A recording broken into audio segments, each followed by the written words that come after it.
Ray from Korn, man. Just It's me. It's not you. an imposter. It is you. It's officially you. We ate Skittles. Got a mouthful of Skittles, ready to do this. That was an advertisement. They don't pay me, so no. Maybe soon though. Hey, Mayhem is winding down, man. I guess my main question is, Korn, like we joked a minute ago, but this band has really reinvented itself in the way that not many bands can do. I mean, it's like you guys are like brand new again. How is that It really possible? is. I'm glad you said that, because there's like a whole new revitalization about the band. Like it's all about the music now. Everyone's focused. You know, we have our families, and there's no substance abuse. There's no bull crap to get in the way. You know, it's like we were just talking about that, and I think it shows in the performance. You know, that we're so focused, and you know, this band 12, 15 years ago, I don't think I could have been in it. You know, I'm one of those weirdos. I've never done a drug in my life, and I've been in a rock and roll. I've played with, you know, big axes, you know, from David Lee Roth to the DeLeo Brothers to Jakey Lee from Ozzy. Many bands in LA. Never done one drug in my life. Those guys had their bout with, you know, substance abuse, and now everyone's on the wagon. You know, I'm the only guy in the band that drinks red wine. No one drinks anything, and it's a great place to be, because it's just about our families and just about the music. And when we go out now, it's just like, it's a pummeling of concentration and focus, and we really vibe off the crowds, and it's a great time to be here, you know. And this is, of course, Korn's 20th year, you know.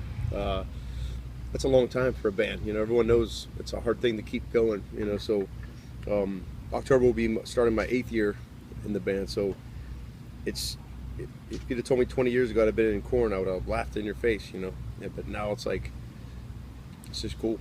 It's awesome.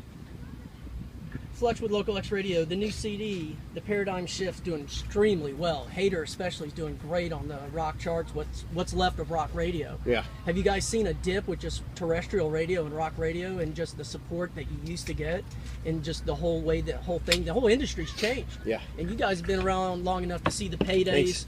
To even where some bands, a lot of hard-working bands now aren't making the paydays. Yeah. But, Yeah. you know, how are y'all adjusting to that? First of all, appreciate your support and all that, because it's people like yourselves that are keeping all of us going and keeping us, you know. The industry has changed immensely, and you either embrace it or you go away, you know. And we're lifers in this. We'll be doing this till we can't do it anymore, you know. So therefore we have to embrace it. One thing you can never replace is live entertainment. There's nothing will ever, I don't care what anybody says. Once a year I hear rock is dead and rock's going away, and it's never going to happen. So people can just, it's going to go through phases, it's going to go through changes, but it's never really going away. It's like the crowd, when you can see it, you know, it's food for their soul, it's food for our soul. We're still fans ourselves, you know. So now, as far as like sales and the way rock is selling and all that, yeah, it's rough. I mean, it breaks my heart when I hear like some of these pop artists selling tons of records, and I'm looking at our sales going, but then I see kids coming up to me with CDRs, and they can't afford the CD, but yet they'll pay to see the show. So right, it's weird. My last band, Army of Anyone, with Robert and Dean DeLeo and Richard from Filter, it was the first time it hit me over the head in 2006, because I was like, oh man, everything's changing. One kid brought a CDR up to me to sign. I'm like, our record's $10. Right. Go freaking, I go, who bought your shoes? He's like, my dad bought my shoes. I'm like, what's your dad do? He's like, he's a plumber. Okay. So your dad goes and he plumbs all day. He makes money to buy you those shoes. I go, we just spent 4 months on this record, and all we're asking for is $9.99. And you can, I got in this, and I went nuts. And Robert's like, dude, calm down. I'm like, no, I'm pissed. No, it's $10 freaking. And I was bottled up at this point. And that was the time where I was like, it's all changing. It's changing. You know. Right. In the same respect, I think it's awesome that you can put a song on the internet and someone in Berlin can listen to a song right now. The instantaneous thing. Have videos lost their power? Because in a lot of ways you don't put a lot of the money in the videos, although they still do good off of YouTube. I mean, Narcissistic Cannibal, when that first came out, and it was one of that video, you know, a lot of people in radio were just rushing right on and hitting YouTube and hearing it there, as well as the single. And so YouTube's a powerful video source, but do you still put a lot of money in the videos, or are you doing what you're doing with the hater solicitation? Well, that's the new thing, the hater thing. We turned the corner on, but yeah, we still try to give it. We don't want to put cheap videos out, you know. There's, to me, it's still a powerful tool to a certain amount of people. Right. Remember how identifiable videos were? They meant just as much as a song. Like you still hear an older song on the radio, and you're like, you identify it with whether it be pop, metal, or whatever. Right. It's such a powerful tool, and I really wish kids would see that, the value of that again. You know, some of them do, but some of them don't care. You know, they'll buy 2 songs off the record, and maybe they'll watch the video. And YouTube's free. I mean, come on, like, right. To me, it's like, how hard, you know. But those MTV days were great, though. Like, you know, growing up, and when I saw Rat Invasion of Your Privacy, and they come out of the fucking ceiling, and they're and you're just like, holy shit, what's going on? And so that's when videos were really exciting and stuff. But yeah, thank you so much. Yeah, no problem. Thank you. Thanks for the continued support. Oh, absolutely, appreciate it. Jace with Rock Rage Radio. Man, I saw you guys in Indianapolis and kind of blew me away. Cool. I've seen you a few times back in, Korn back in the day, and then I've seen the in-between stages, and then to now, where it's pretty much back to where it was, but just like you said, the clean, sober version.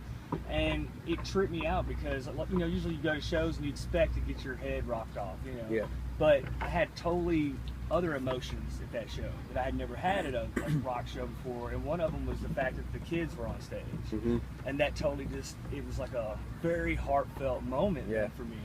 And so, how has that been like on the road, having the kids? Yeah, I always joke with because everyone's like, the people that are on the other side of the fence are always like, what's it like backstage? What do you guys do? I'm like, to be honest, it's like Chuck E. Cheese on this tour, because it's like there's pizza and there's a bunch of kids running around, and it's like that, and it's cool because it's not that the party vibe, like, and there's a lot of younger bands out here. That's what I always joke with the Asking Alexandria guys. They're by far the biggest party band out on this tour. Climbing and Burning Body, those guys throw down too. Yeah, and it's like, it's funny because I'll see Jonathan go over to like this, asking guys and going, dude, we've been there, we did it all, you're gonna calm down. He's like, no, we're not, mate, check this out. And they're chugging, but it's like, it's cool that, like, we have the family vibe. We're so focused, like I said before, we're so like into our kids and our families, and the value is so much more now. We still appreciate so much that we're still getting paid to do this, and we can still rock out, and it's food for our souls, and it's food for the fans. We love all of it, Yeah, so it really is, man. It was totally it was a breath of fresh air to see, other than just just the standard rock your face right off, to have the kids come out, I was like, wow, that's really cool. It's cool, and it's like,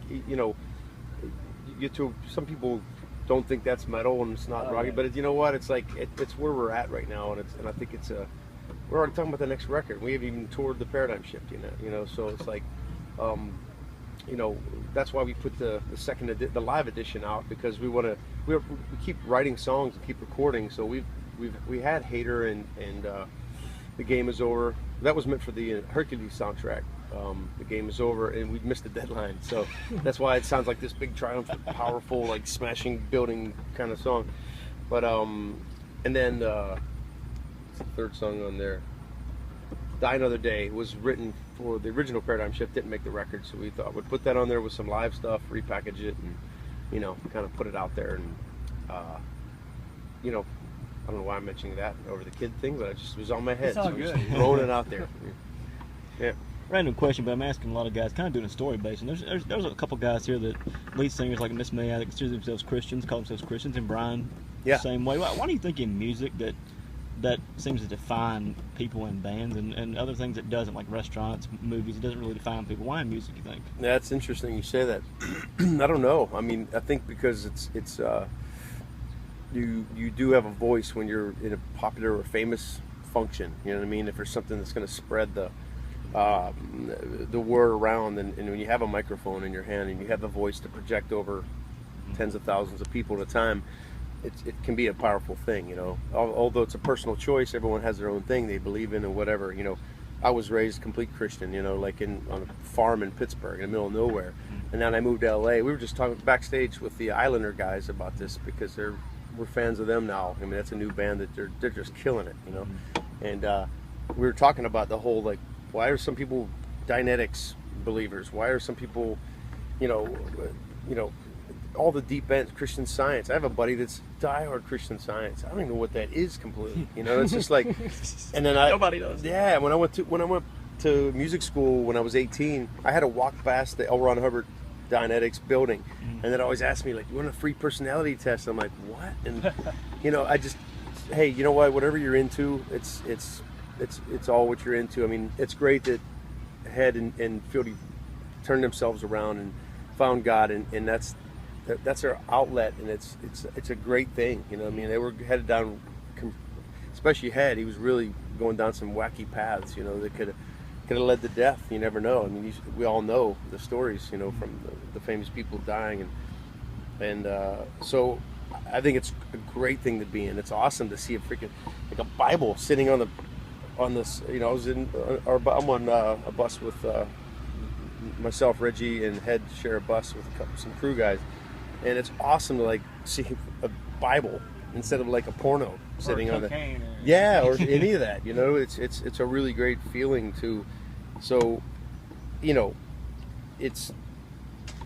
I don't know if I answered your question, but like you're saying about like why is it? I think because we're in a band and we can spread word, it's a lot easier to do that. You know.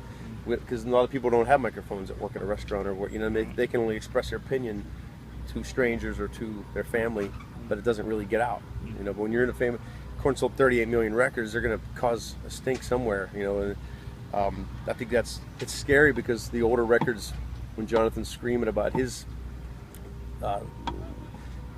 things that he has gone through, you know, and there's so many people appealing to that, it's kind of scary.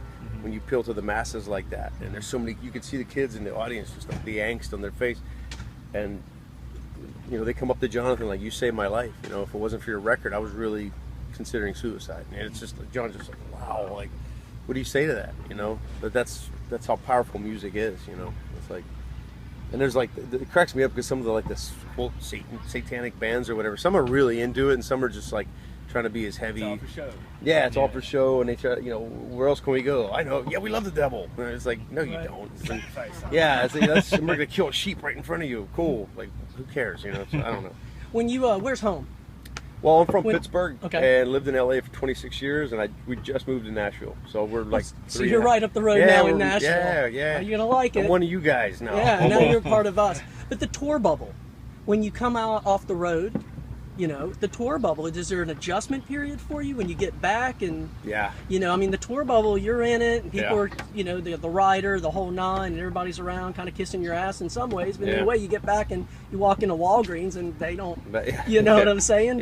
Is that important to you too, in a way? Like, do you care if anybody cares, you know? Oh, I don't, I mean, LA's different. The tour bubble, Yeah, LA's like everybody's, I mean, there's nothing to see like Tom Cruise at my grocery store or something. Like, in LA is like so weird because no one really cares that you're famous or you're not, or that was solely different. I just moved to Nashville, and it's weird because I went to Whole Foods in Franklin, and I'm like, and this guy goes, "Hey, you're in Korn." I'm like, "Oh yeah, so we're like, you know," and he's like, "Dude, can I get?" I'm like, and he was kind of freaking out. I was like, and I looked at my girl, and I'm like, this is really weird because in LA they really don't care. They'll notice you. They'll notice. But in Franklin, Tennessee, holy shit! Like, what are you doing here, dude? Yeah, he was in a crop circle.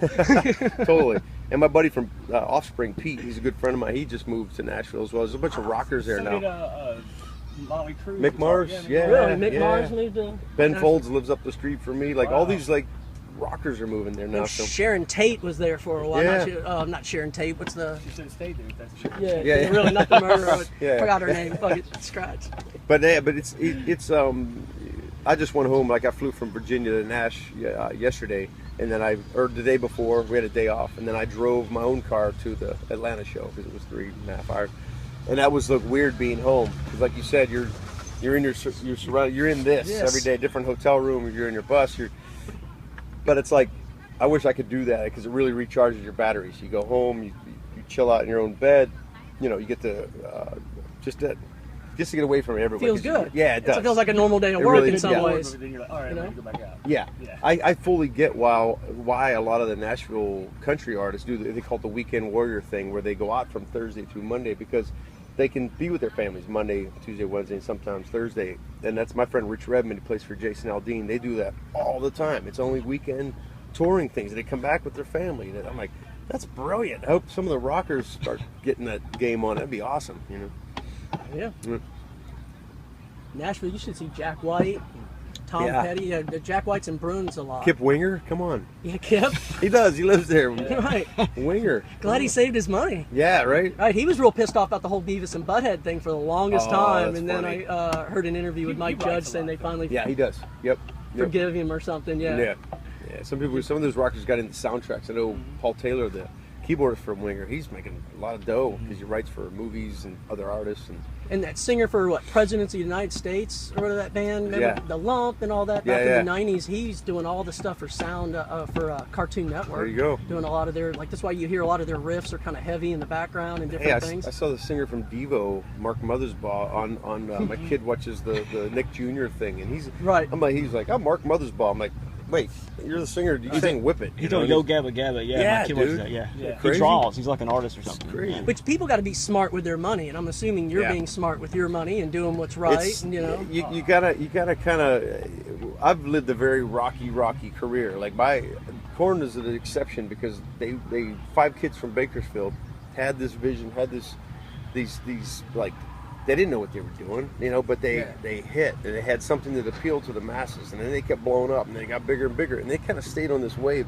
My career's been this. My whole, I'd get a gig, make a ton of money one year, no money the next year. A little bit of money, I've been a hired gun for many bands. I've had my own original bands, get right there and get the Warner Brothers deal, and then get dropped. Like I've had to put a wig on and play disco music for 6 months to pay my bills. I taught drum lessons. I did it all. Being a musician today has got to be just one of the hardest things. Like being a stand-up comedian's got to be hard, but even a musician, even harder. You have to be completely dedicated and loyal and willing to sacrifice your family. Dude, you have to, because there's no. I feel bad like when young kids come to my drum. I do a lot of drum clinics worldwide, and when they come over, I'm like, I don't even know what to tell. They're like, what do I do? I want to get like you someday. I'm like, wow, because it was so different. I moved out in '88 when the strip was still happening in the LA, and the whole everybody was this hunger thing. People were signing bands. They were giving you $1 million advances. All that was. They don't do that these days. No, when it was. Dude, if you get a record deal these days, sometimes it's a curse. You don't even want to have a good record deal because they can make your career plummet. So it's a scary thing. But I tell them, I go, never lose that feeling you had the first time you picked up sticks or the first time you played that guitar or sang in a microphone.